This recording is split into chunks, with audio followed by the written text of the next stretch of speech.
लड़का और बुद्ध। एक छोटे से गांव में अनिल नाम का एक जिज्ञासु लड़का रहता था।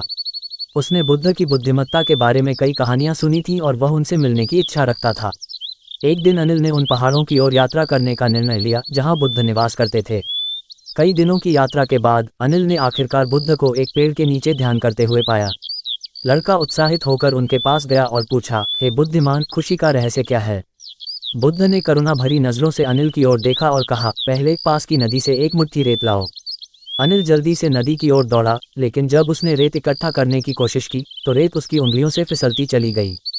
निराश होकर वह बुद्ध के पास लौटा और बोला, मैं रेत को पकड़ नहीं पा रहा हूँ, ये बार बार फिसल जाती है।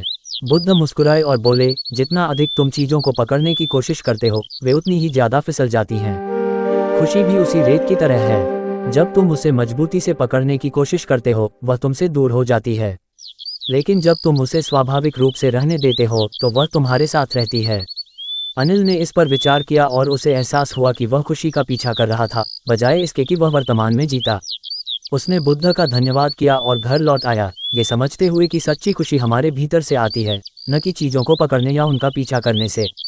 नीति: खुशी को पकड़ा नहीं जा सकता, ये स्वाभाविक रूप से आती है जब हम वर्तमान में जीते हैं और अपनी इच्छाओं को छोड़ देते हैं।